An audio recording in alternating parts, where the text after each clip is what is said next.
Qurannya sahabat terlalu pinter, cuman lungkik-lungkik kayak cacing gitu aja. Maka kemudian dikasih titik oleh Abul Aswad Ad-Du'ali.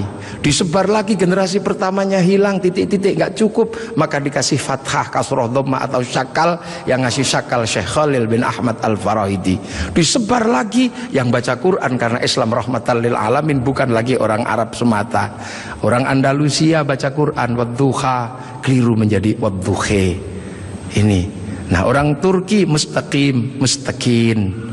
Masuk ke Indonesia dibaca oleh orang Padang lakanud, keluarnya lakanui. Karena orang Padang kalau bilang Muhammad, Mahamme. Orang Sunda ketika baca alladzina, sebagian besar keluarnya alladzina. Begitu masuk ke Jawa, ketemu dengan huruf hono coroko. Alhamdu karena punyanya ko, gak punya huruf ha, maka alhamdu menjadi alkamdu, al-fatihah menjadi al-fatihah. Ini itu.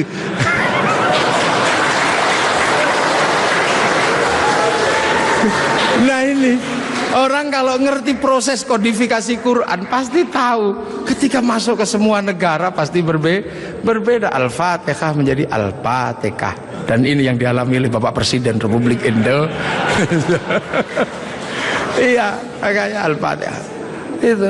Ya Hayyu Ya Qayyum menjadi ya kayuku ya kayumu. Robbil alamin kanya punya huruf ain, nggak punyanya ngo, keluarnya Robbil ngalamin.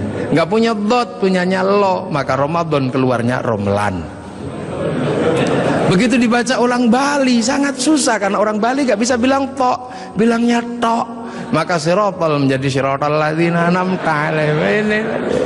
Islam berkembang ke semua negara dan berbeda. Ketika dibaca oleh orang Bugis alaihim, keluarnya alaihing. Karena orang Bugis kalau bilang n jadi eng, kalau bilang eng jadi n. Makanya ada dulu mantan Kabulok bernama Beduamang, itu berasal dari Abdurrahman. Nah itulah makanya kemudian Islam bergerak. Nah lantas apa? Lantas terciptalah sebuah ilmu untuk bagaimana orang di seluruh dunia Islam mampu membaca Al-Quran. Dibikinkanlah sebuah ilmu yang dikasih judul At-Tajwid fi Qiraatil Quran, yang nulis Abu Ubay Qasim bin Salam.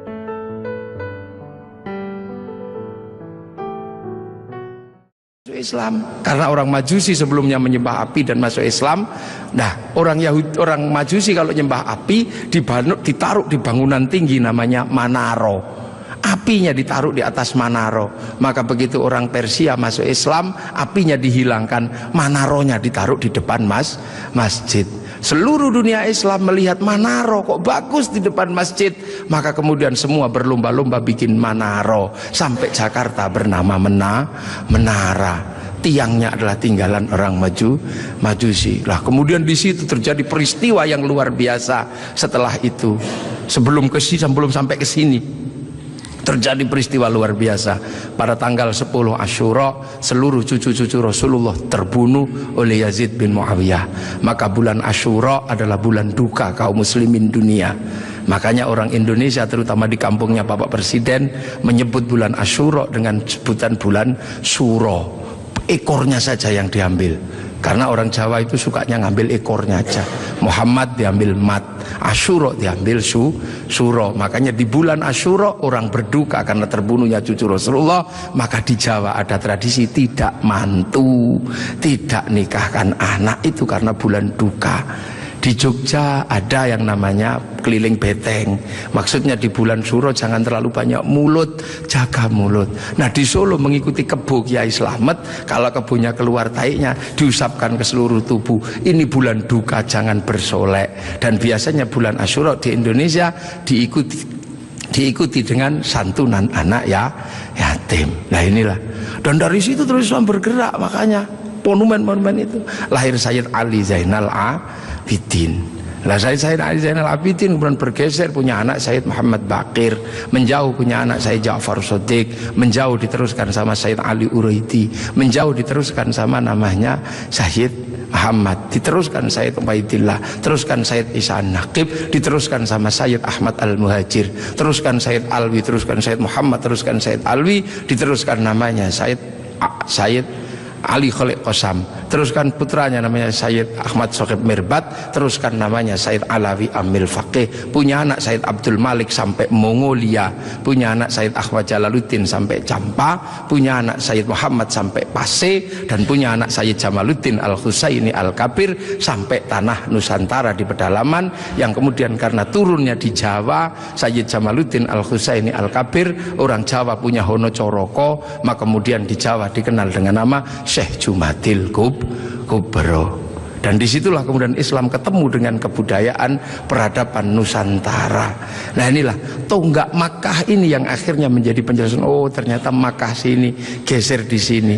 Dan kemudian kita diingatkan bahwa Syekh Jumadil Kubro punya anak namanya Said Ibrahim pindah Palang Tuban sana, punya anak namanya Raden Rohmat Sunan Ampel. Nah ini yang kemudian bangun peradaban baru di Nusantara.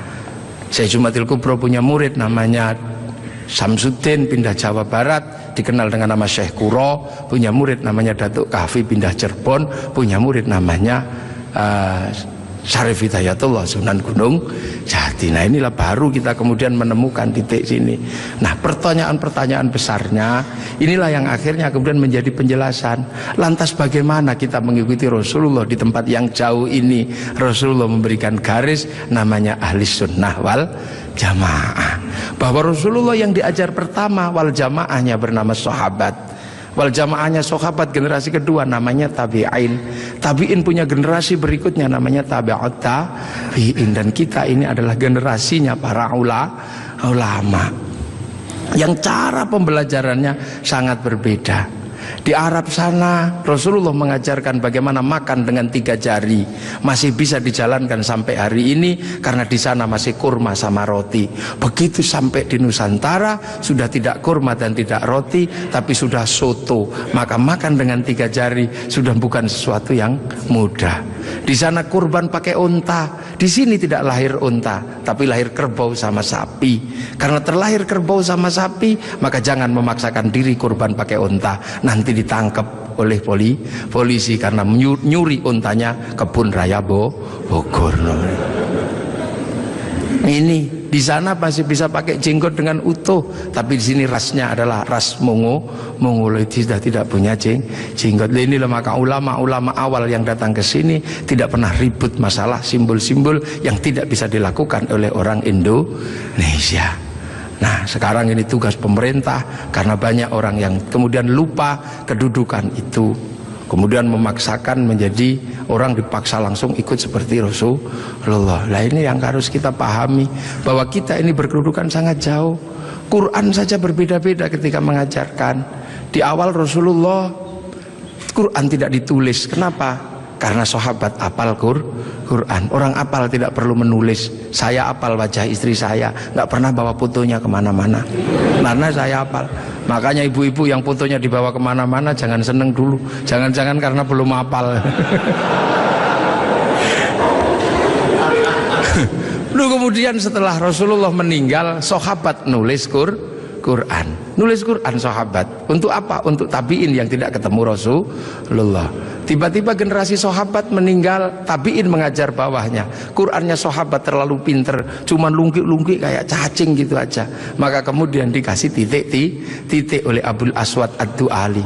Disebar lagi, generasi pertamanya hilang, titik-titik nggak cukup, maka dikasih fathah, kasroh, dhamma atau syakal. Yang ngasih syakal Syekh Khalil bin Ahmad Al-Farahidi. Disebar lagi, yang baca Quran karena Islam rahmatan lil alamin, bukan lagi orang Arab semata. Orang Andalusia baca Quran wadduha, keliru menjadi wadduhe. Ini. Nah, orang Turki mustaqim, mustaqin. Masuk ke Indonesia dibaca oleh orang Padang lakanud, keluarnya lakanui. Karena orang Padang kalau bilang Muhammad Mahamme. Orang Sunda ketika baca alladzina, sebagian besar keluarnya alladzina. Begitu masuk ke Jawa, ketemu dengan huruf hono coroko. Alhamdu karena punyanya ko, gak punya huruf ha, maka alhamdu menjadi alkamdu, al-fatihah menjadi al-fatihah. Ini itu.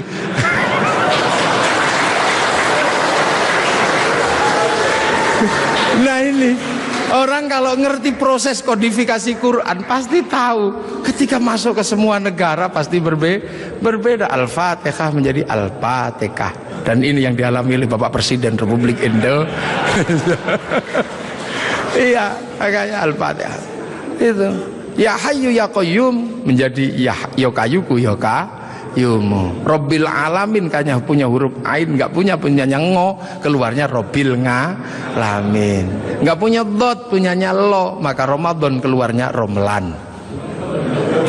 Begitu dibaca ulang Bali sangat susah karena orang Bali nggak bisa bilang tok, bilangnya tok. Maka sirotol menjadi sirotol ladzina an'amta alaihim. Islam berkembang ke semua negara dan berbeda. Ketika dibaca oleh orang Bugis alaihim, keluarnya alaihing. Karena orang Bugis kalau bilang N jadi eng, kalau bilang eng jadi N. Makanya ada dulu mantan Kabulok bernama Beduamang. Itu berasal dari Abdurrahman. Nah itulah makanya kemudian Islam bergerak. Nah lantas apa? Lantas terciptalah sebuah ilmu untuk bagaimana orang di seluruh dunia Islam mampu membaca Al-Quran. Dibikinkanlah sebuah ilmu yang dikasih judul At-Tajwid fi Qiraatil Quran, yang nulis Abu Ubay Qasim bin Salam. Orang akan tahu. Nah ini generasinya para ulama. Dan yang paling besar, yang mungkin Bapak Presiden sudah pernah saya sampaikan, tapi ingin saya sampaikan lagi biar kita tidak lupa. Ada perubahan besar ketika masuk ke tanah Nusantara, di mana waktu itu tanah Nusantara sangat susah dimasuki Islam. Kenapa? Ini bangsa sudah sangat beradab. Bangsa ini bukan bangsa kecil. Tahun 1222 ke atas sebelum tahun 1300 sudah mampu menaklukkan Mongol yang menaklukkan Eropa, menaklukkan Arab, mampu ditaklukkan oleh kekuatan Nusantara yang namanya Singasari. Makanya hal itu bisa kita lihat betapa kita bangsa punya tinggalan-tinggalan yang luar biasa. Orang Arab punya alat musik yang namanya terbang, terbuat dari kayu dan kulit. Orang Eropa punya alat musik yang namanya gitar, terbuat dari kayu dan tali. Tapi orang Nusantara salah satu alat musiknya adalah gamelan, terbuat dari logam. Hanya bangsa yang menguasai ilmu pertambangan yang maju dan penguasaan metalurgi yang mapan mampu membuat alat musik dari logam. Dalam cerita-cerita besar, kita juga punya cerita besar yang sama. Orang Eropa punya cerita tentang Cinderella, kita punya cerita bawang putih, bawang merah. Orang Eropa punya Samson, orang Arab punya Sam'on, kita punya Bandung Bondowoso. Kita punya Sangkuriang, kita punya Sipahit Lidah. Orang Sanya punya cerita Romeo Juliet. Orang Arab punya cerita yang namanya Laila Majnun. Kita punya cerita Andi-Andi Lumut. Kita punya cerita, banyak sekali cerita cinta di Indonesia.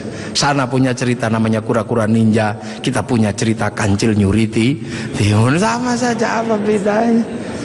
Bahasa-bahasa kita juga bahasa-bahasa yang tidak bisa direndahkan.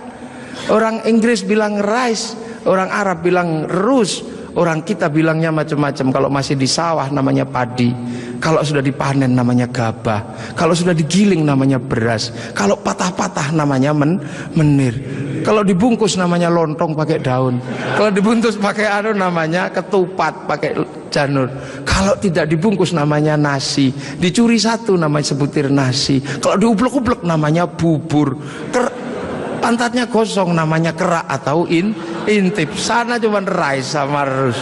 Ini yang kita tidak boleh malu menjadi bangsa Indonesia. Semua yang kita miliki sama. Ini menandakan bahwa kita pernah menjadi sebuah bangsa yang besar, berkasta-kasta, berbeda-beda.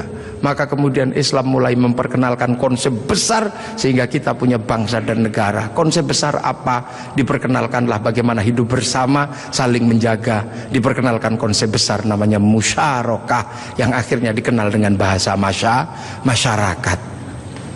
Kalau sudah jadi musyarakah, semua harus saling mengerti dan saling bertanggung jawab. Maka diajarkanlah menggunakan kalimat Rasulullah, kullukum ra'in wa kullukum mas'ulun an ra'iyati. Raja dan hamba dihilangkan, diganti dengan ra'iyah, yang diserap ke bahasa Indonesia menjadi rakyat. Dan satu-satunya bangsa Islam di dunia yang mampu mengadaptasi kalimat ra'iyah menjadi rakyat hanya ulama-ulama Indonesia. Hanya ulama Indonesia. Nah kenapa? Karena kita ini pilihannya berbeda. Pilihan bangsa yang disebut wa ja'alnakum syu'uban wa qabaila. Disinilah tempatnya. Arab tidak ditemukan bangsa yang berbeda, mereka satu bangsa.